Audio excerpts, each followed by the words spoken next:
Hello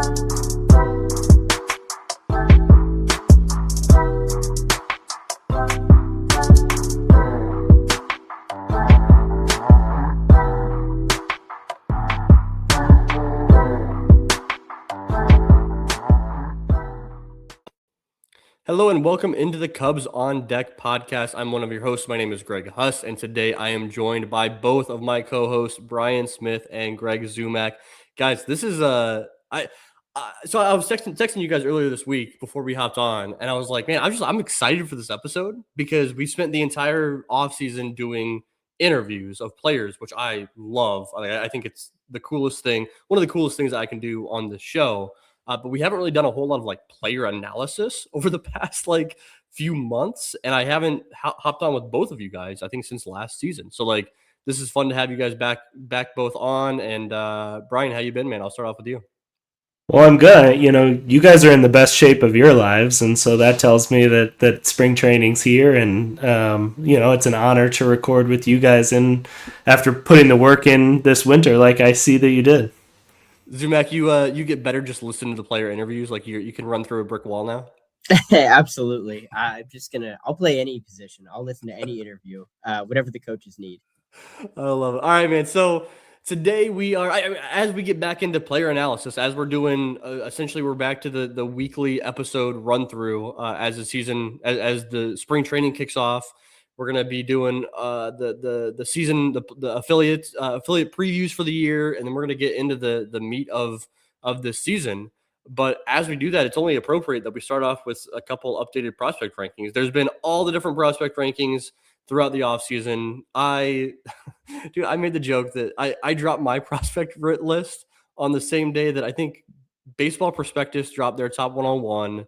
Kylie McDaniel dropped his like Cubs top 20, and Keith Law dropped his like Cubs top 10 all on the same day. And that was when I dropped my list. It was like I could have dropped mine literally the entire offseason, any day, and I chose the day where three other important rankings come out. But yeah, we're talking prospect rankings. We've got my update. If you guys are watching on YouTube, we've got my updated top 30 rankings on the left, and we've got Bryan's updated top 30 rankings on the right in the red. And today we're just going to have Zumach lead off this episode. He's going to be the man in charge and just kind of guide us through our rankings. We'll talk about the players and maybe hit on some discrepancies between the list, but why we like certain guys and all that good stuff. So Zumach, can I hand things off to you here? Yeah, put a C on my chest. I'm the captain now. So let's roll with this. So if you are watching on YouTube, you can see a couple lists in front of you. On the left is blue. That's for Greg Huss. On the right is red. That's for Bryan Smith.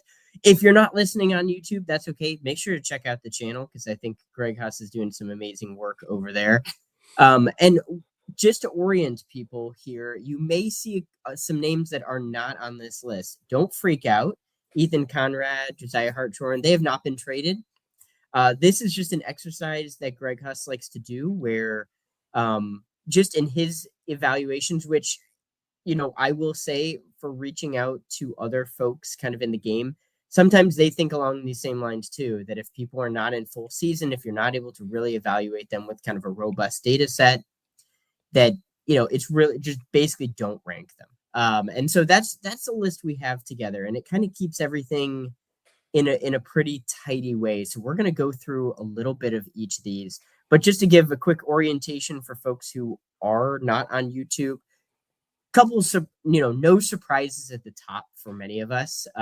Jaxon Wiggins, Moises Ballesteros, and then Jefferson Rojas round out the top three in order for both Greg Huss and Bryan Smith. Actually, Kevin Alcantara and Johnny Long are also on there, but I was actually going to bring up our first one because I think for as much as we talked about Owen Casey and saw Kevin Alcantara make a brief impression, Moises Ballesteros he was hitting cleanup at the very end of the year for a playoff club. I think Johnny Long is almost forgotten about. Not forgotten about from the audience members of this channel, right? Everybody knows Johnny Long here. If you're digging into prospects, you listen to Cubs on Deck, you know all about Johnny Long. But fellas, I'm going to kick it to you. I'm curious your thoughts on Johnny Long, the prospect right now, And what does Johnny Long need to do to get an MLB opportunity? Yeah, Bryan, I'm going to jump in with you yeah. if that's all right. Yeah, so Johnny is somebody that I think that historically I have been a little lower on. Like from the day he was drafted, the very first sort of videos I saw, and then all the way up through the system, including like midseason rankings last year, have always felt like I've been the low man, and am happy to say that I'm eating some crow and feeling a little wrong this offseason. And he's just a guy that wins you over, I think, by sheer output. And I mean, last season was truly amazing. It was no guarantee, I think, going into camp last year that he was going to go to AAA, and won that job, from what I gather, pretty early in camp, and then was just the most consistent hitter on that Iowa Cubs team most of the year, I think, as good as Moises and Owen and plenty of other guys did with Iowa last year. I think Johnny was the one that did it all season long.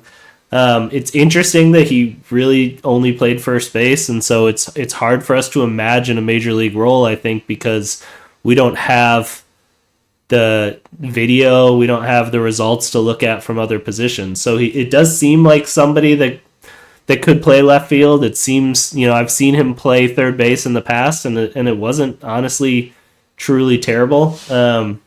So you would think that he could chip in those roles, but until we see it, it's hard to say. So if I hope for anything for him in 2026, it's that they start to explore his versatility, because I think that in itself would help build a role on the type of team that Craig Counsell likes to build. Yeah, something I want to point out with Moises Ballesteros and Jonathon Long is that both these guys, if you look at their like StatCast sliders, right? There's various people out there that put together minor league StatCast sliders. I use Thomas Nestico quite a bit, but if you look at their like StatCast profile, they're incredibly similar. Like the things that stand out the most are that Johnny Long swings a lot less, whether that's in the form of chasing pitches out of the zone or swinging at pitches in the zone. He just swings the bat less than what Moises Ballesteros does. But besides that, in terms of hard hit percentage and max exit velocity, just general strikeout numbers, general walk, like they're very, very similar across the board. I also want to point out with Johnny Long, I think that like there's kind of a thing out there where the Cubs, a vision that the Cubs have been holding him back and maybe not advancing him up the system as fast as possible to Chicago as fast as possible. And I'll remind you, like you said, Bryan, he won a spot in AAA last year when going into spring training. I had him penciled in my spreadsheets. I had him penciled in as the first baseman in AA Knoxville to start off last year. So I don't think the Cubs have been slow at moving him up the ladder by any stretch of the imagination. They even advanced him up to AA Knoxville back in 2024, I guess AA Tennessee back in 2024, after he was not doing particularly well in high A South Bend. And they still promoted him up. And obviously he took off from there. So I think that what stands out for me on why I have Ballesteros at 2 and Jonathon Long at 5, I'm curious about your perspective, both of you guys, on this as well. But it's Moises Ballesteros is a lefty bat versus Jonathon Long being a righty bat. That contributes a little bit there. You look at Moises Ballesteros' swing and you look at Jonathon Long's swing. Bally just has one of the prettiest swings I've seen in the system in a long time. And I think that it could translate well to the major league level. I think hitting pitches that are pitchers' pitches could translate well to Bally's swing versus, I think, Jonathon Long. I don't know if it's a fastball up or a slider off the plate. I'm not exactly sure that he could do damage on some pitchers' pitches in the way that Ballesteros can. And so I'm just trusting the hit tool a little bit more with Ballesteros than I am with Jonathon Long, and that's why I have him ranked a few slots above Johnny. Zumach, actually, I'm curious about your perspective on like the comparison of those two as well. Yeah, I really like it. From what I've gathered, the Cubs highly value Jonathon Long. Like I've asked around to folks and kind of been like, well, what if you include Long in this kind of a deal? And they're like, what? No, like he would headline it. Like, no, everything about what Johnny Long does, and to get back to Moises Ballesteros in maintaining contact, in attacking different pitches, In just limiting Ks. I mean, I know sometimes we can get overly complex with some of the metrics, but at some point, like hitters hit, and you just want to see a guy who just doesn't let strikeouts get in the way of good production. Like you can have strikeouts, but you want to make sure that you're also able to produce. And it's that fine line. Both Johnny Long and Moises don't let strikeouts get in the way of good production. They are able to generate a lot of good production and limit Ks. Where I think the differentiator for me is that Moises has been doing it so young. And for such a long time against advanced pitching that the age factor plays pretty heavily for me. Because I mean, Moises is 22 in like 3 months or so. Johnny Long is 24. That's not old. I'm not worried about that. But I think what Moises is doing is just special. We'll see ultimately about. Hopefully, he's got visa issues mostly out of the way and is able to earn a spot. And but I mean, at the end of the day, I think both guys are really impressive at what they do.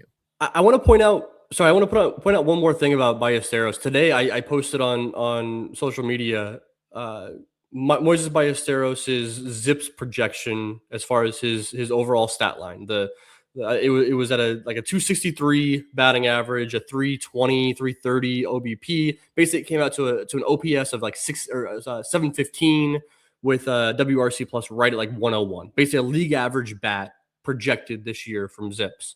I posted on social media and I said, I asked people in a poll, would they be content with this outcome from Moises Ballesteros this year? And if you look at the poll, I think it's like 60-40 people would be content with that production from Moises Ballesteros. But a lot of the responses, and I completely agree with, are that Moises Ballesteros is kind of in a rough spot, right? Where if that is league average offensive production from Ballesteros this year, him doing it as a rookie is awesome. Like that would be like, we'd obviously take that. Him doing it as the major league DH all year long, you kind of need more than league average production from a DH all season long at the major league level on a playoff contending team. So he's kind of in a real rough spot. I'll add that here. He's in a real rough spot as far as the expectations, both from fans and from the coaching staff, I'm sure, once he gets going,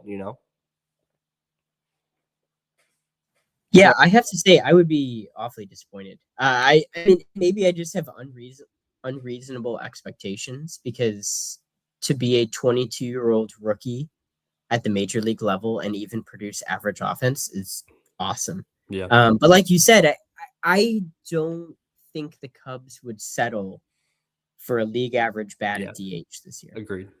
I think that they will. You can use a lot of metaphors. They'll pull levers. They'll push buttons. They'll make outside acquisitions. And if they're getting league average offense at DH, I think they're going to try a lot of things. And potentially Johnny Long. I mean, Johnny Long could force his way into that conversation. But I think they would hit the reset if they're halfway through the season and still kind of get an average offense. Yeah, I mean, I'm so curious how Wrigley, too, plays in Moises' game. Getting to power is going to be an important thing in Moises' long-term value. And getting to power at Wrigley, I just wonder. I mean, he is sort of a gap-to-gap hitter, and you can get Wrigley a little bit there. But obviously it's played as a pitcher's park for the last few years, and I'm really curious about his long-term power development. I think it's like the real question of if he develops power, he should be the number one prospect in the system, no question. If he doesn't, I think you can make cases for him as low as 4 maybe. And so it's the big question for me, and it's a really big question for this 2026 Cubs team because you need power from your DH spot nowadays. And so I'm curious if he can find it on days that Anthony Rizzo is not sitting in the bleachers. Man, I was literally just going to make the joke that now that an ambassador, they're just going to put him out in the bleachers every day. Let Moises try to hit it out there each time. All right, so we've talked about a few of the guys in the top. I want to go to a few of our other fellow top 10 prospects.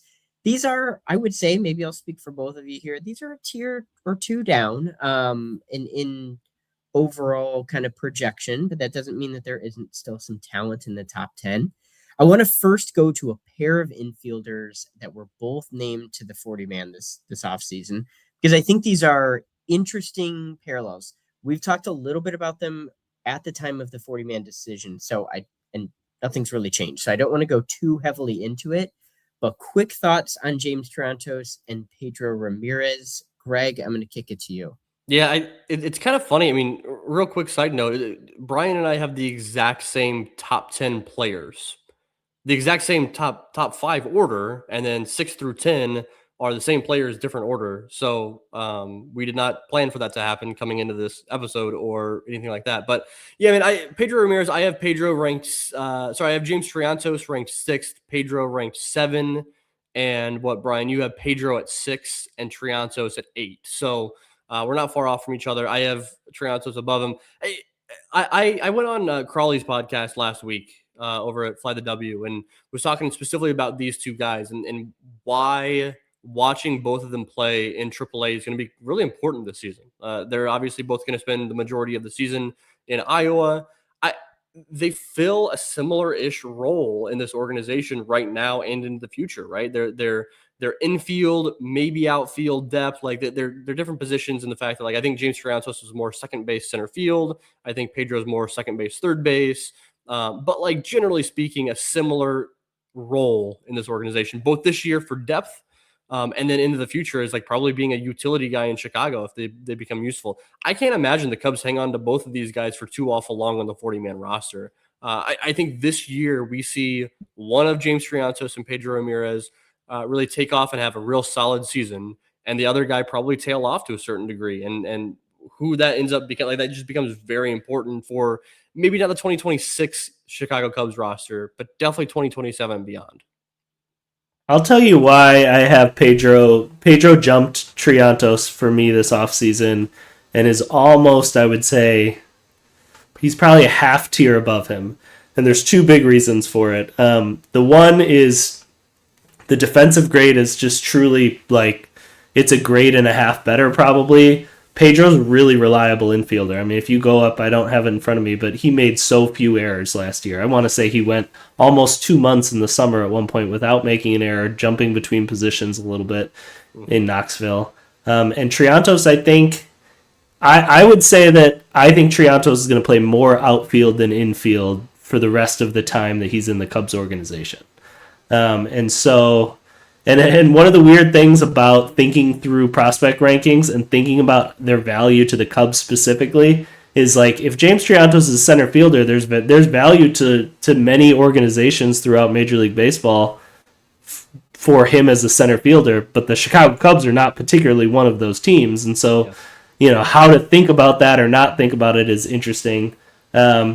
And then the other big reason is Pedro found some pull side power from the left side last year, and James hasn't quite gotten there yet. And, I think that he probably is capable of getting there someday, but Pedro's just gotten a step ahead there.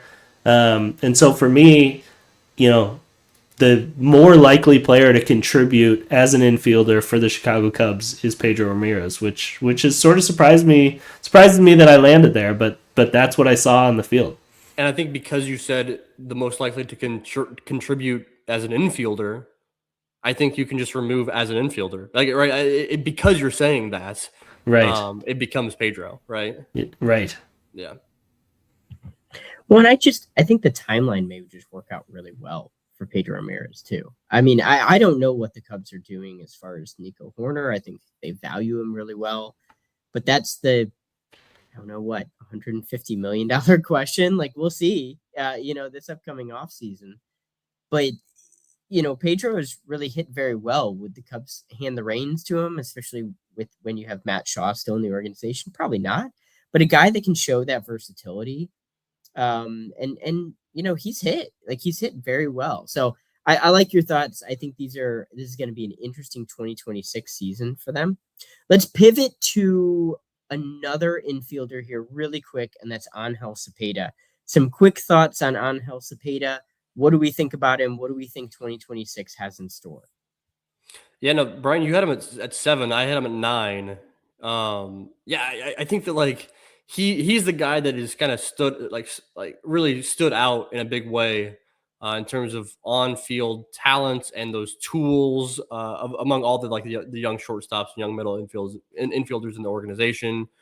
For me, like the really one of the only things holding me back, in addition to him being young and only having appeared in Myrtle Beach up to this point, is the whiff. The swinging strikes are pretty damn high, man. Like they're way higher than you want to see from a guy like Angel Cepeda. And so yeah, man, I really like him. I think that the infield defense is good, not great. I think that the hit tool seems to be decent in terms of like barreling up the baseball. The pull side power seems pretty damn good. I really like Angel Cepeda quite a bit, and I think that like he actually is a really good way of describing the system, right? I think that in a few years ago, we would have had Angel Cepeda ranked like down around 20, 25, right? And because we like so many of his tools right now, but the production hasn't been outrageously good and the swinging strikes are pretty crazy. Like we still put him at a top 10 prospect in the organization. He's very exciting. I really like him a whole lot, but he's definitely got to clean that up a little bit. There's also like a little weird thing that happened in Myrtle Beach last year that everyone just got so much better, so drastically so over the summer that there is some level of doubt in my mind that like, did these guys really get better to this degree? Is this who these guys are? Or like how much do you have to weigh the full sample versus that little bit? And I think it's a little dangerous when you talk about Cepeda and Alexi Lampoy and a few other guys to overrate to overrate a little bit what happened in the second half. But like what I did see from him was a really like sure-handed player that finds ways to contribute each day, and he didn't go through the depths of slumps that a few other guys did. He would sort of dig himself out a little easier.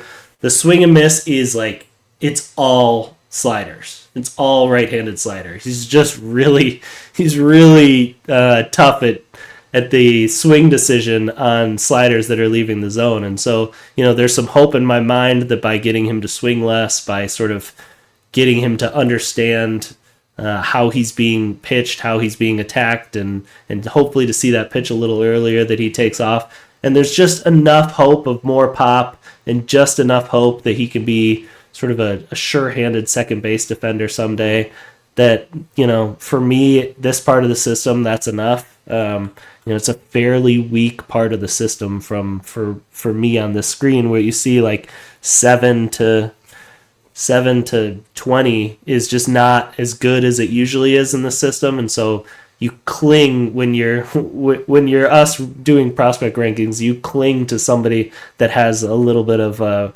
tangible upside, and he's definitely got that.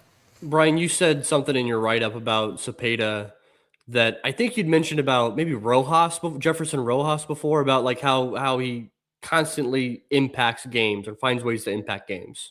Yeah. I whenever you mention that about a player, like it's one of my favorite like compliments that you give to guys is that like even when he's struggling, right? Even if he goes 0 for 4, well, maybe he makes a big play in the field, or even if he's on a hitless streak for 4 straight games, well, he's walked 5 times in those 4 games. So like he's finding other ways to get it done, and like I love when you call that out about certain players, because it's something that like that you don't see that in watching the highlights on Twitter, right? Like you don't see that skill. And so Well, you always heard that, that Buddy Bailey, rest in peace, when he got compliments from players or we'd hear them from people within the front office, what he was really great at was teaching guys how to be a professional. And I know that's one of Buddy's big messages is, to get to the field and find a way to help the team. And I know Cepeda was a guy that was a great clubhouse presence. He also is, relatively low mistake guy in the field and had some success on the bases, even though he's not particularly, speedy guy. So yeah, just a ball player, and definitely going to be an easy guy to root for the next couple of years. For sure. Well, let's make sure we don't leave the top 10 without talking about another ball player, truly the one that maybe fits the category best in the entire list here, and that's Kane Keley. Kane Keley, Yep. there was no question that was not just the Chris Clark effect in Myrtle Beach. Something was definitely happening there with Kane Keley in his entire 2025 debut season.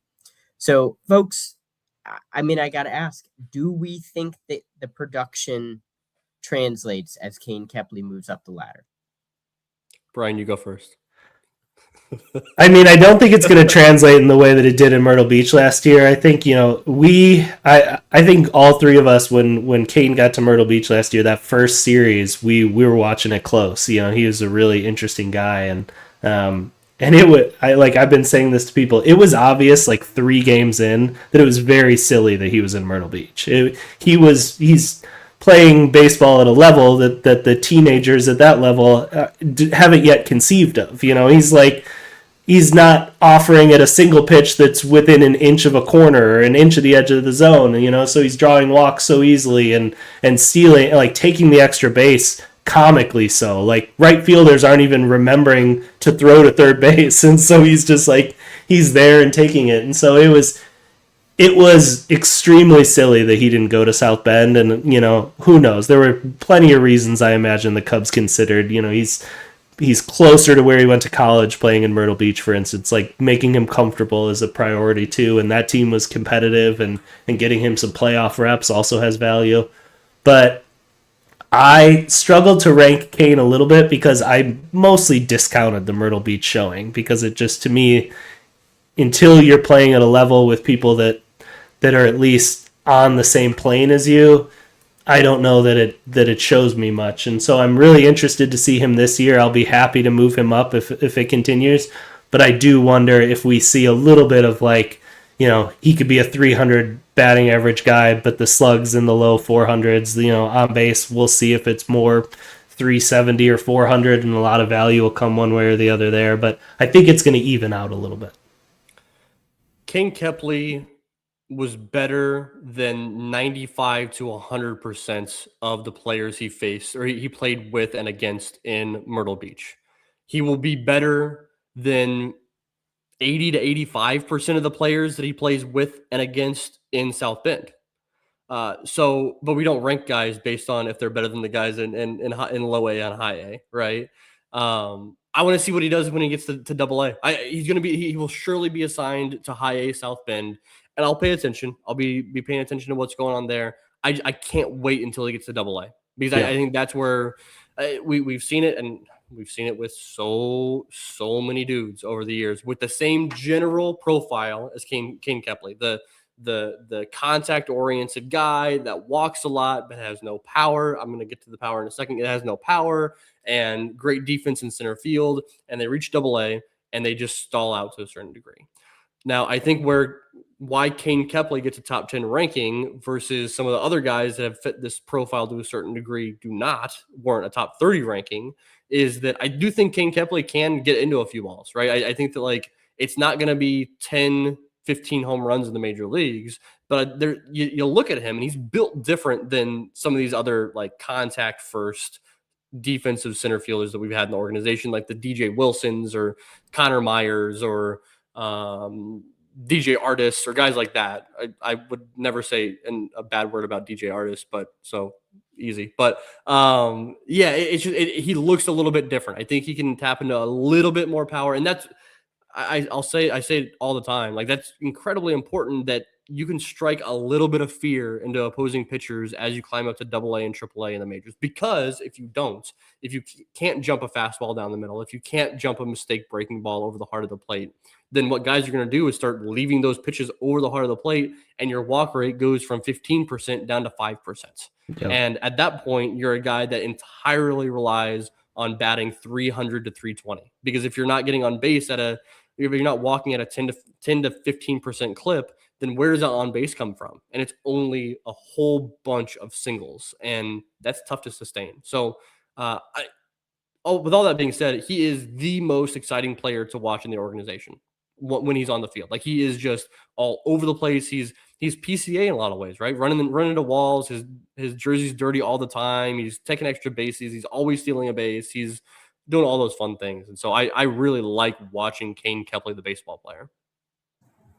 Yeah, I would say with Kepley, he's interesting because some of the there was probably some divided opinions. I don't want to say probably. There were some divided opinions even within the Cubs organization, but very clearly, senior leadership felt like this is the guy, and it made good on it in the 2026 debut or 2025 debut. How much to take from it, obviously, we'll see. But clearly, as somebody that if you watch him, you can't help but want to root for him. So Bryan, that's going to be a big name to watch for this year. But another big name that I want to highlight very quickly here, and I'm curious your thoughts on this because when he was drafted, Cole Mathis, I would say that there was probably, well, there were some injury issues that he's been working through.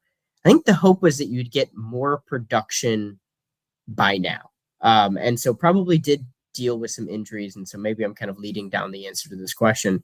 But what do we think about Cole Mathis going forward? Now that theoretically he's recovered from Tommy John, he's back. He should be hitting. He's made his debut. What do we see from Cole Mathis 2026 and beyond? Bryan, I'm going to kick it to you. I'm excited to find out what we see. That's for sure. I think what we saw last year in Myrtle Beach, I can speak to that the most, is a guy who was really committed to rediscovering like his plate approach. Somebody who was not swinging very often, and sort of committed to taking the walks at that level. He really had a plan, and I'm saying that as a compliment. Especially as you're getting your feet wet after missing some time, it made total sense. It was really unfortunate that he then missed a bunch of time, but I think it speaks well to him that he went to the Arizona Fall League. He didn't play a ton there, but was productive when he did play. I think, seeing him in person, the frame certainly speaks volumes. He's got a lot of strength to him. He's got room to add even more muscle and just a lot of heft. So you can definitely see power in the profile. But we also just don't know a ton yet. And so it's almost like he was just drafted and kind of like you're ranking one of those guys. It's about the same amount of information. I look at Huss's list and I have to say, like, as long as I've seen Greg Huss lists, he penalizes right-handed hitting first baseman more than anyone I know. And look at this list. It is just littered with compliments to right-handed hitting first baseman. Johnny Long in the top 5. Cole Mathis in the top 15. We got Matt Hallback at 21. You've changed, brother. What's up? I don't know, man. Maybe it speaks to the system a little bit. Cole Mathis he was the single hardest player to rank in this organization for me. Like without a doubt, no questions asked. I think for me, like he looks like a dude. He swings like a dude. Everything I've heard from folks in the organization is that he's a dude. And I haven't seen him be a dude yet, but I'm trusting them. I can't imagine that we have known less about a college second round position player draft pick. Yeah, 2 years in his second year. Yeah.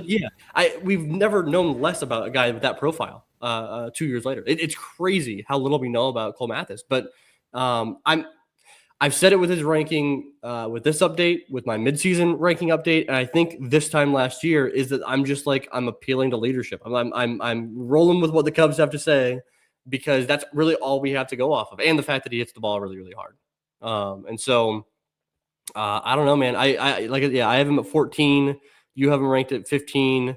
It's kind of funny actually. When I think I shot over my draft version of my top 30 rankings probably about a month or so before I ended up dropping my list. And I think, Bryan, you called out, you're like, holy cow, like Cole Mathis, you got Cole Mathis high. And I was like, yeah, I don't know. And then and when you dropped your list, you had him down, I don't know, in like the late 20s probably, right around there, like maybe mid 20s. Yeah. And then when I did the exercise to pull your guys out that haven't made full season debuts yet, Cole Mathis kept rising up. And I was like, no, he's one off from where I had him. But yeah, man, I don't know. And yeah, you're right. Between Johnny Long at 5, Cole Mathis at 14, Matt Hallback at where do I have him at 21. Those are 3 first base profiles. Now, I will say, with all those guys, we don't really know much about Cole Mathis in terms of if he can play another position. He might be a third baseman after. I gotta tell you, I'm pretty sure that he's not a third baseman. Yeah, fair. I mean, he's a big dude. He's sort of, I don't know how to describe his frame. It's just like he's somebody that I think as he ages puts on more weight and more muscle. I just can't imagine the lateral ability is there. But I mean, he's done it before. They might as well explore keeping it open.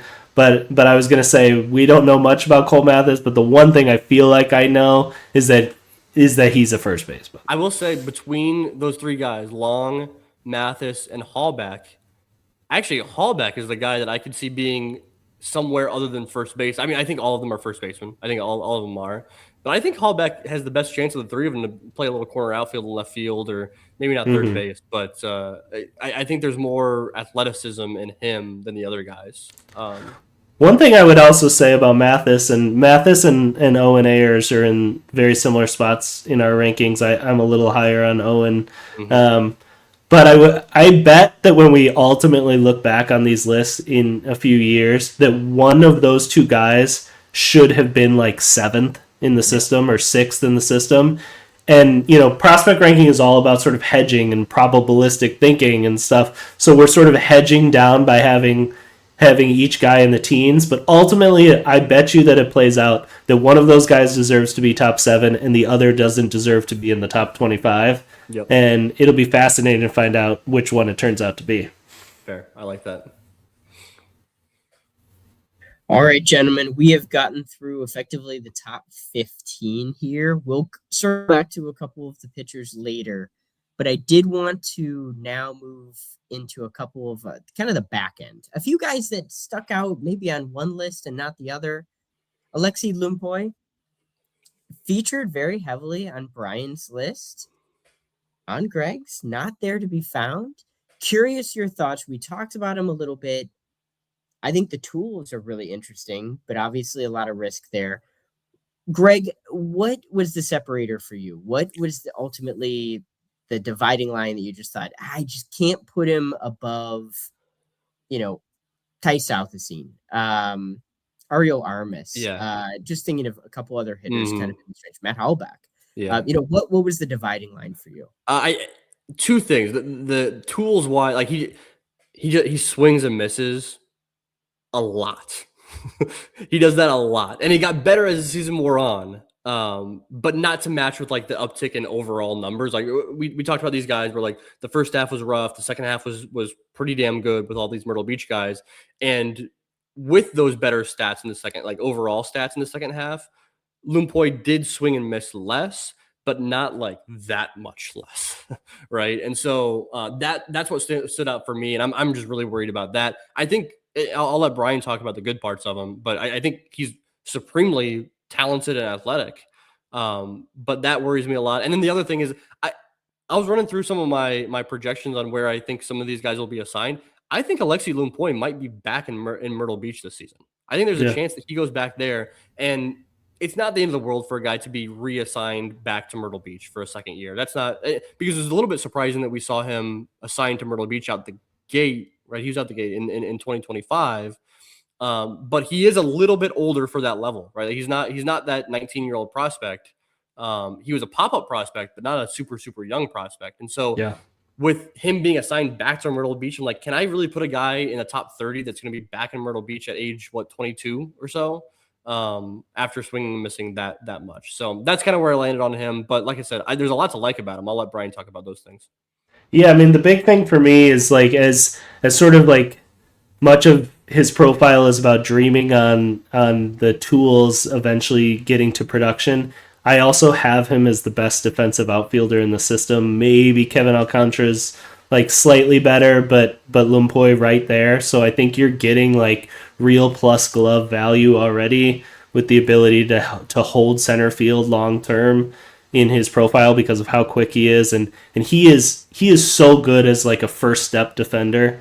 When you watch minor league games, the cut to the field screen, it comes late. And so you can really get a sense for guys that have broken on a ball early versus guys that break on it late. And he is like a huge early, just like sees the ball off the bat really well. So defensively, like there's already production happening. And there's just, for me, there's enough twitch, enough untapped power potential, and then just some exciting things that have happened on the field that like you're so desperate in this system to have anyone with tools.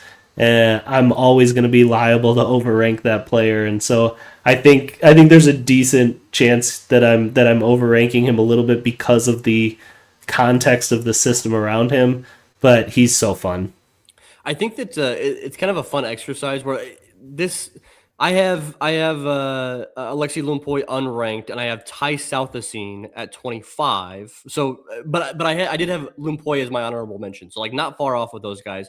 You have Lumpoy at 19, and you have Ty Southasine at 25 as well. So, not much separation between those guys.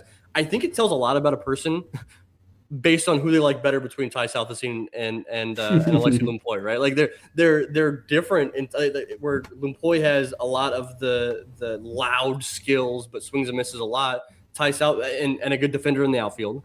Ty Southasine, I think, is a great defender in the infield. Doesn't swing and miss at all. Super low strikeout rate, super high walk rate, but also can't hit for power at all. And so like. It tells you a lot about a human being based on what they think of Ty Southasine and Alexi Lumpoy.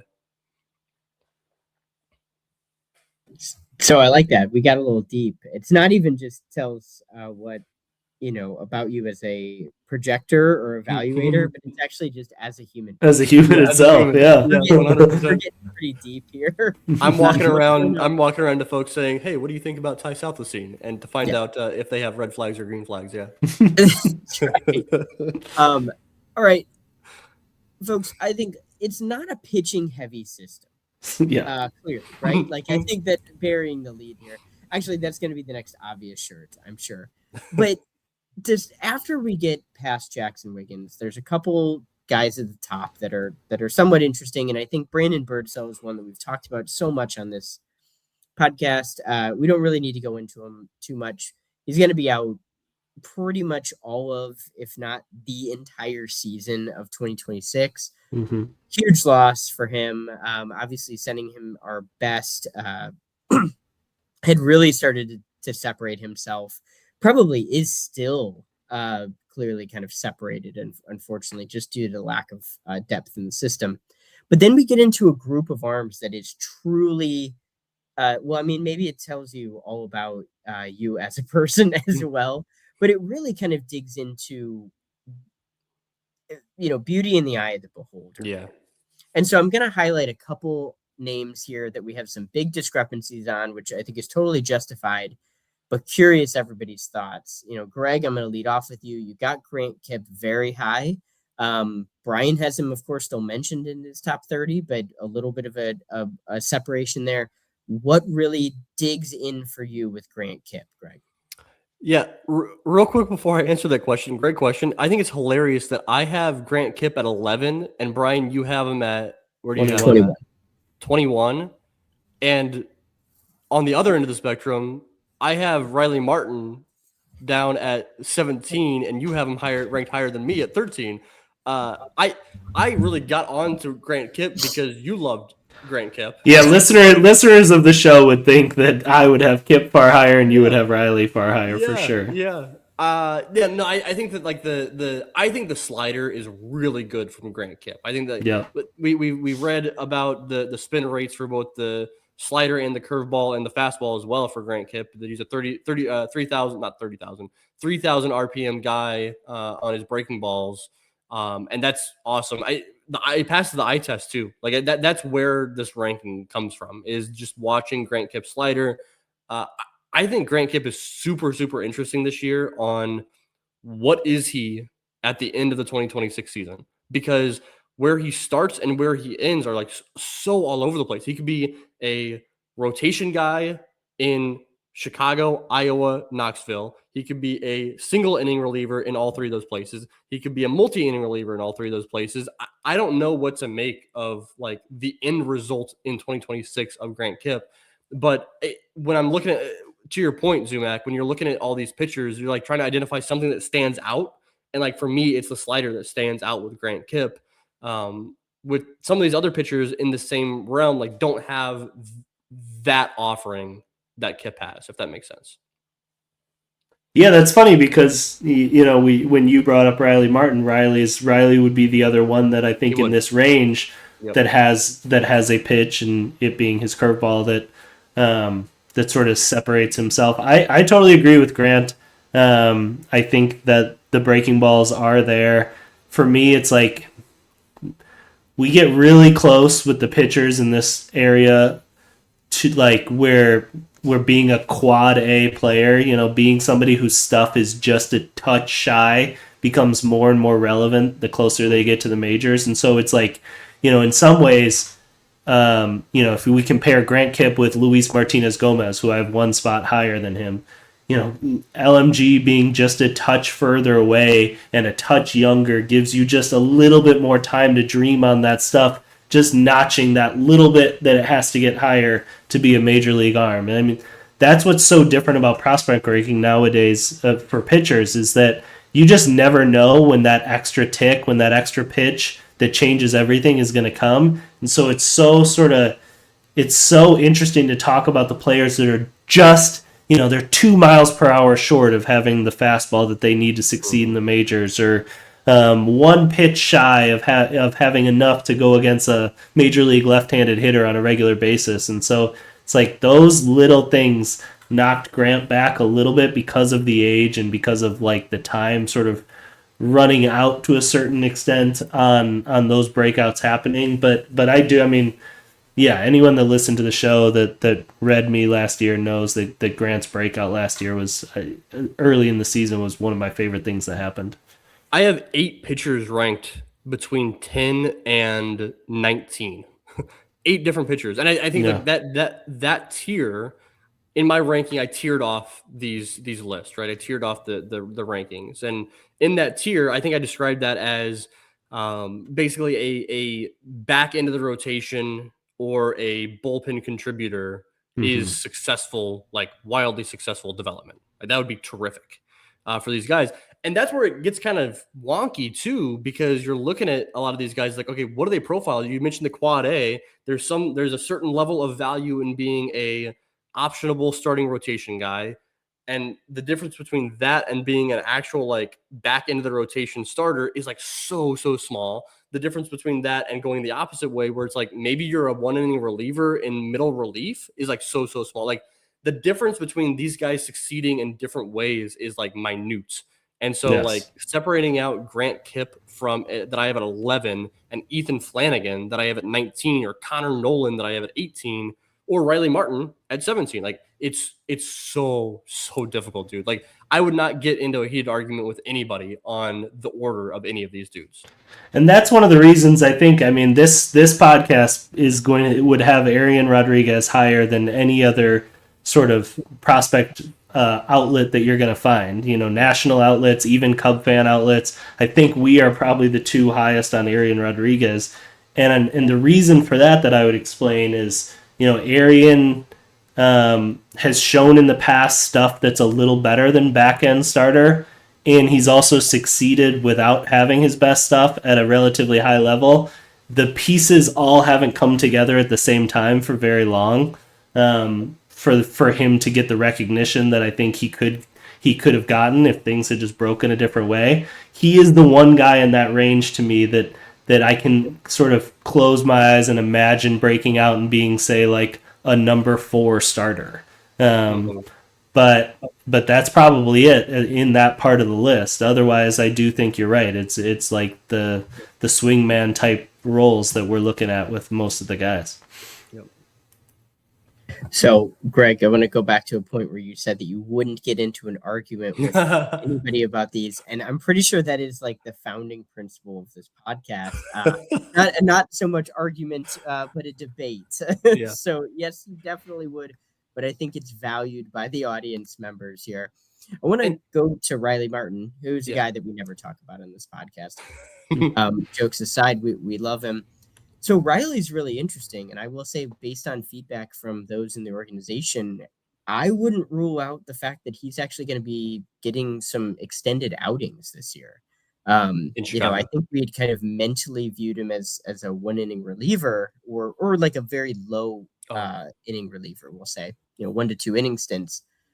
But I think there's a lot of optimism on what Riley Martin can do with the stuff. Control is still an issue, and so hopefully he's able to kind of dial that in. But I could see him getting some extended outings. If we see Riley Martin, Iowa starter this year, I guess I wouldn't be completely shocked. I think jury's still out until we actually see it, but it's spring training, so it's the season of dreaming and hoping, and the impact that Riley Martin could have in that kind of extended outing could be really interesting to watch this year. Hand up, I would hate that. I really like. I know that Riley Martin was a starting pitcher in college. I know that he was a guy that was throwing multiple innings at a time, basically until a couple of years ago. Like when he was in the lower levels of the organization, he wasn't getting a ton of starts, but he was logging a lot of innings. I really like how, especially that second half, he seemed to figure out who he was as a pitcher. I mean, and Bryan, correct me if I'm wrong on this, but like I think you and I have both, and all three of us have watched a ton of Riley Martin outings over the course of the last couple of years. The way he figured out, it wasn't quite the second half of the season, maybe the last like month and a half, 2 months of the season last year, where the fastball seemed to pick up a couple ticks of velocity. The curveball did as well. I thought the curveball was still terrific. And he was also finding the zone a little bit more. Like I'm not talking like a sub 10% walk rate. Like that's where he needs to get. But like he went from like walking 16% of the batters he was facing to walking like 12%. And you can stomach 12% when he's touching 90, when he's sitting 95 with a fastball and breaking off a really good curveball. I don't know, man. He really impressed me. Because typically you see like as the stuff gets better, the walks also rise up.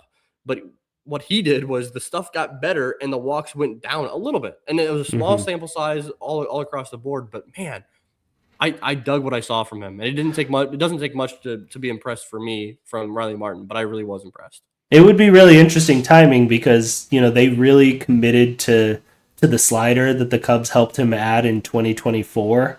And so he was featuring 3 pitches for most of that time. And then in 2025, really backed off that slider, and he really went back to sort of being a fastball curveball pitcher. Yeah. And so extending him out, I assume, would mean reintroducing the slider, which I think is fine. And I think that pitch has a lot of spin and there's some interesting elements to it. But it would be an odd little bit of a push and pull. I would say that a lot of the reason the walks went down, in my opinion, is when the fastball got better, what that allows Riley to do is pitch backwards, where he's pitching the curveball to get ahead in counts and finish hitters with the fastball, which I think is going to help him avoid the walk so much. I think where he got in trouble in the past is when it's more early count fastballs and he struggles to find the zone more with that fastball than he does with the curveball. And so when the fastball becomes an out pitch, it allows for that whole shift to happen. And I think we saw that at times last year. Well, it's going to be a big year for him regardless, and recent 40-man addition is huge, and so I would put it pretty likely that he's going to make his debut, obviously health, hopefully. All right, we are getting closer to the end of this episode, and so I want to kind of jump in and allow both Greg and Bryan to kind of pick a couple people, one on their list that we haven't talked about that they really feel like needs to be highlighted. And then we're going to take a couple seconds after that and talk about a couple people who didn't make the list, but that they feel like caused the most struggle, internal struggle for not including. So, Greg, I'm going to lead off with you. Who on your list, if you want to name 2 different guys, talk about them a little bit that we haven't talked about yet, but we really feel like we need to bring up? Yeah, I'll hit. There's 2 guys. One is I have Pierce Coppola ranked 24th, and I think I described it in my rankings in my write-up that at this point in the list, once you're getting past 20 in this current version of the Cubs farm system, you have to go with guys that you just have some gut feelings on, that you just like watching pitch or watching play. And Pierce Coppola was one of those guys. He got very few pitches in during his time in Myrtle Beach after being drafted out of Florida, but you're talking about a big guy, 6'8", kind of a wonky arm slot to a certain degree from the left side, and was one of the best in all of NCAA baseball last year in terms of strikeout to walk numbers, which I really like that stat quite a bit. I like Pierce Coppola quite a bit, and there's a organization. I've kind of been higher on the arms that were drafted in 2025 compared to 2024 with Pierce Coppola and Eli Jerzenbeck and Nate Williams and several other guys. I think I really like that class quite a bit. But Pierce Coppola stood out, and I think that he could be really good. Probably starting in South Bend, maybe back to Myrtle Beach to start off the season. It depends on how things shake out in terms of injuries, I'm sure, down during spring training at the lower levels. But Pierce Coppola is a name to watch for sure. And then the other guy I wanted to call out is I've got Justin Florentino ranked down there at 28. Bryan, you've got him up at 17. It's got to be the lowest. It's weird seeing Justin Florentino, the Cubs minor league pitcher of the year in 2025, in a system that's really hurting for good, solid arms, and I still have him ranked down at 28. For me, it's he was able to succeed down in low A Myrtle Beach despite having not great velo and kind of a unique implies really good in baseball context. I think it was just a weird slider, right? He had a fastball that was right around 90 miles an hour. He had a slider that was like 74, 75. It's a slider. And I think that people a lot of times point to that slider as like, oh, he had really, really good spin rates on the slider. And it's been called out on Baseball America as being a really good pitch. And he's also been called out for increasing the fastball velocity by 4 or 5, most in all of minor league baseball this past season. Yeah. Unfortunately, it's still not good enough to succeed in the major leagues as it is right now. And I'm not saying he should, but for him to get some more velo out of that fastball and bump up to like 94, he'd have to increase the velo 8 miles an hour over the course of 2 or 3 seasons. And that's just an outrageous thing that like doesn't really happen. And then the slider, I've mentioned to you guys, and I've mentioned on the 1060 West Discord channel too, that I think the slider is a changeup. Like I don't think that like he's getting as many swings and misses because guys are chasing the slider out of the zone. I think guys are just out in front of the slider. I think it's a changeup. And so I don't think that pitch will succeed in the upper levels of the minors. Now, he's obviously a very good athlete. Bryan, when we were talking with Owen Ayers, he talked a lot about the athleticism of Justin Florentino. And so like, it's hard to bet against those guys. And I would love to see him succeed and bump up this list quite a bit. But like right now, it's so weird of a profile that I'm very hesitant to rank him above 28 where I have him right now. Yeah, I would say that Owen quote probably got me to bump him up a spot because when you hear athlete like that, and that is the kind of guy that can add velocity and keep it going. The arm angle also will allow him to succeed at 93, 94, where other guys cannot. The slider, succeeding at 80, 81 would totally work as well. So I like him in this system as a guy that executes and has some stuff upside. Like we've talked about, there's just not a ton of those. I have to say, looking at both of our lists, I know one guy that would be on Zumach's list if we had one on here is Jackson Kirkpatrick. And as I look at my list, I kind of hate that he's not on my top 30. I feel like if I did it right now, I would write his name on there. And so that's a hand up on me scenario where like, man, Jackson had some really firm stuff last year, and in a system where you're dreaming on guys a lot, I think there's enough there that was like on the tape last year that him being a 1-inning big league reliever, there's decent enough odds that he should be a top 30 prospect in this system. So why I left him off? I had my top 30 set, and I had Owen Casey and Christian Hernandez obviously on this ranking, where I would have had, for what that's worth, I would have had Owen Casey at number 2. At number 3, and I would have had Christian Hernandez at number 11. But as soon as they were traded, then I had 2 openings on my list, right? And so I was looking through my honorable mentions, trying to figure out who I was bumping up into 29 and 30. And I was looking at Luis Martinez Gomez, who I have at 29 now, Ariel Armas, who I have at 30, and then Jackson Kirkpatrick was the other guy. And I really wanted to add LMG into this top 30. And I was like, I don't really want to add 2 relievers in at 29 and 30. So that's why I went with Armas instead of Kirkpatrick. But like, you're spot on though. Like, I think the Kirkpatrick, I'm really excited to see him pitch this year.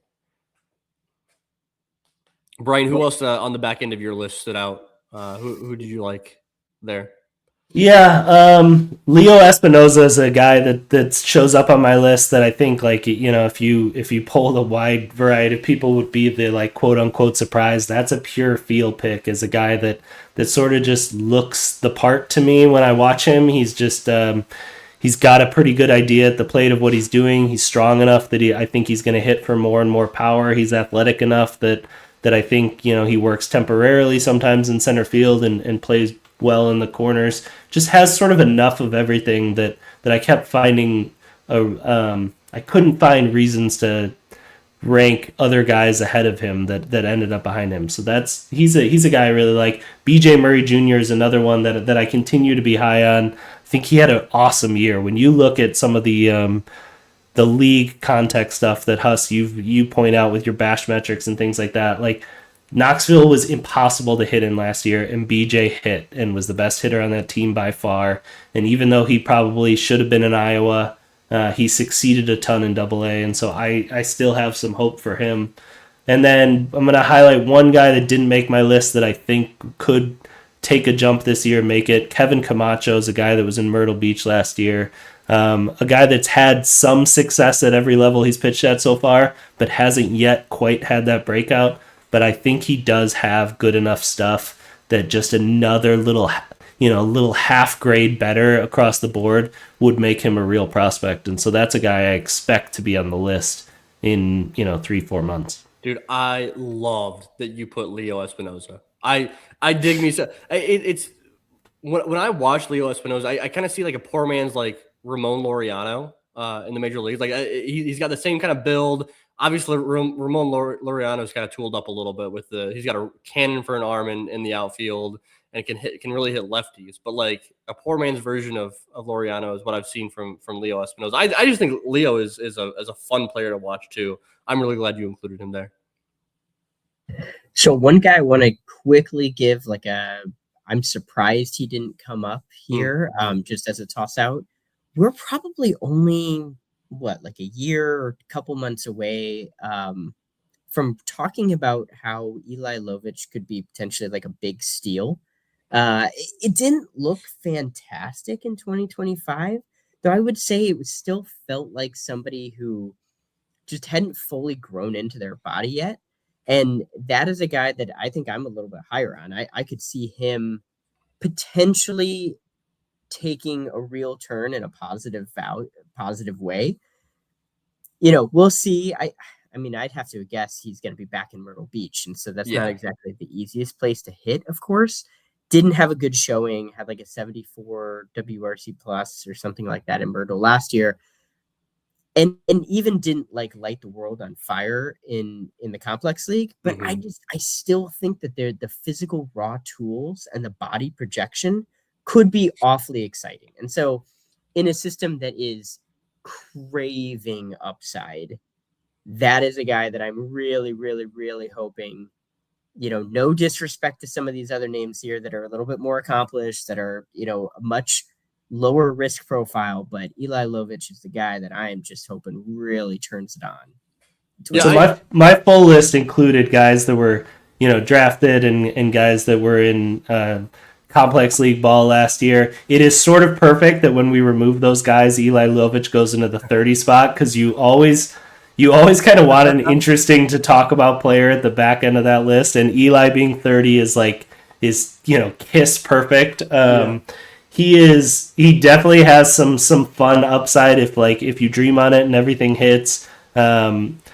It like you said, it was not a great showing in 2025. I think it's really hard when the entire focus for the organization is on you putting on weight and hitting the weight room as much as possible, that it's really hard to sort of retain tangible baseball skills in the moment. He obviously has plenty of baseball skills. He's going to hit the ball hard, and he's just going to hit it harder and harder. But it was like he was like a baby giraffe in a lot of ways last year, and the athleticism did not show, I think, because the weight room had been so much of a focus. And so I'm interested in him rounding out his frame a little bit. Owen Casey was that way, and Owen Casey got back the athleticism. And if that kind of thing happens for Eli, which I don't discount as an impossibility, then he can be a really exciting player. It's just he was far off last year, and so like in trying to trust what I saw on tape as much as possible, that was where I ended up on him. But yeah, I mean, if this guy's a top 10 prospect in 2 years, I won't be shocked. Yeah, I'm worried about the athleticism. I'm worried about the plate approach as well from this past season from Lovich. But I do like it is kind of interesting though. Like I think that and we've brought it up so many times here, but like with so many bats in Myrtle Beach last year taking off in the second half. I mean, you had Hallbeck and Southacene and Lumpoy and Christian Oliva was a guy that did that as well, and I'm sure Cepeda, and there's somebody else that I'm missing as well. With all those guys like really taking off in the second half, Lovich did not. And so if say 3 of those dudes did not take off the way they did in the second half, would we be talking about Lovich a little bit more? Just like because he wouldn't have kind of fallen behind in terms of those conversations with those guys that performed well in the second half. Maybe not, but it's just kind of a unique scenario for him. He's also the ultimate example of just the elimination of advanced short season ball. Not having the Eugene Emeralds is such a killer for a guy like Eli Lovich. We talked about Kane Keley being way too good for Myrtle Beach. Well, Eli's baseball skills were not ready for Myrtle Beach yet. They would have been perfect for a level like the Northwest League once was, and so it's hard to sort of calibrate where those players are within the system because it wasn't necessarily a fair assignment, even though I think it was the right place for him to spend a few months. All right. Well, pour one out for the Eugene Emeralds in the Cubs system. Coming from somebody who lived in Oregon for 6 years, I was devastating when the Emeralds went outside the Cubs organization. But that being said, I think this is a really fun exercise. Guys, any last minute thoughts on the list that you want to talk about before we kind of wrap up? Bryan, you got anything? Not any prospect list that doesn't include Jaxon Wiggins as a top 75 prospect in baseball. And really, I really believe top 50 is not really worth taking that seriously, in my opinion. That's my hot take of the episode. I just don't think it's I don't think you could watch Jaxon Wiggins starts last year and not come away with the idea that he's a top 60 prospect in Major League Baseball. And so that has been an odd thing to me this offseason. And, I just look forward to his success because I'm pretty confident that he's going to have some. In a world of YouTube thumbnails and clickbaity articles, we didn't mention Jaxon Wiggins besides saying, oh yeah, he's number 1 until an hour and 7 minutes into this episode. So if you're looking for that kind of podcast, that's what you get. Yeah, but I think it's awesome that we have Jaxon Wiggins. We both have Jaxon Wiggins number 1. I think Todd Johnson updated his rankings. He has him number 1. There's somebody else that I think a lot of like the folks that focus on the Cubs organization are going to have Jaxon Wiggins number 1. A lot of the national publications seem to have him as number 2 or number 3 in the organization. And I think it's kind of weird. I think I don't know the reasoning behind it. I would have him too. You have him too? Okay. Earlier. I think you have Bally 1? Yeah, Bally 1, Wiggins 2. I think they're both top 60 guys though. I mean, I think we are at that point, at that level, it's splitting hairs for me. And it's more just the fact that I've seen Mo do it at the major league level, Fair. Which I think just helps. Totally. But I mean, these are 2 elite guys. So Bryan, I'm going to give you a quick chance if you want to just kind of. You said top 75 is your threshold. Anything beyond that? How about top 78? Do we think publications that keep him top 78? You know what? I'll give it to him. I'll give him top 78. All right, good. I just want to make sure, see if we should include Baseball America there. Just That's wanted incredible. to double check, right? Yeah, no, pay attention to anyone that has them in the top 78. Thank you, Greg. Subscriptions. Right, got to keep the lights on here. That's incredible. No, that sounds fantastic. So, gentlemen, this is a really fun episode. I want to give a quick shout out to both of you for creating these lists. I have to say, I haven't really done the prospect list this winter. It's just kind of a weird winter for me. But I do have a series of kind of interview behind the scenes, so to speak, with 5 to 6 Cubs arms, what they were kind of working on this winter, where they're going, kind of what they're working on now, a little bit about what Velo camp was like. Very, very interesting, at least in my opinion. It should be out here very soon. But Greg, anything you got cooking? And then Bryan, anything you got cooking? Yeah, Zumach, where can we find those articles when you post them? So I write a very free Substack called the Baseball Tribune, and so that will be out there. Feel free to join. Again, I have no interest in kind of generating subscriptions on that that are premium. So, but it's just a really good place for me to kind of dump some thoughts in on that. I'm wrapping up the names are locked, although I did just have to change Tyler Bell out of University of Kentucky, but the names are locked for my MLB mock draft 1.0. Got some thoughts from across the league, some interesting debates going on a few players, so that'll also be on there here fairly soon. Just got to do the write-ups of the reports. The thing is like 6,000-7,000 words, so it gets pretty hefty. Before I plug myself, I want to plug college baseball because college baseball opening weekend was this past weekend. I know, Zumach, you get into it. I mean, if you're a baseball fan, like, you should be watching as much college baseball as you possibly can, because it is just such an incredibly entertaining product. It's all the entertainment of Major League Baseball and minor league baseball, but just like ramp up the chaos meter just a little bit extra. Both in terms of like the way the players present themselves, the fact that bullpens are crazy in the back of games, so games go from 2-2 to 9-9 over the course of 2 innings to end the game. College baseball is super, super fun. You should go check that out, and go to your local college's ballpark as well. Catch those games this spring. So wanted to plug that. As far as where you can find some of my work, I mean, I posted this top 30 ranking over at outofthevines.com. I've been writing over there actually since the last podcast dropped in terms of our analysis here. I've been writing a little bit more over at the website. I dropped my updated bash metric from last season. Those numbers have been updated thanks to Baseball America and their ballpark factors that have been released pretty recently. So bash is updated. You can check out that article over at outofthevines.com, and those leaderboards are over there as well. And yeah, man, we're back with podcasts. We're back with the full season episodes of Cubs on Deck. So, Bryan, where can we find your stuff? Yeah, I am 2 team reports in at Baseball America. The latest issue is about Moises Ballesteros.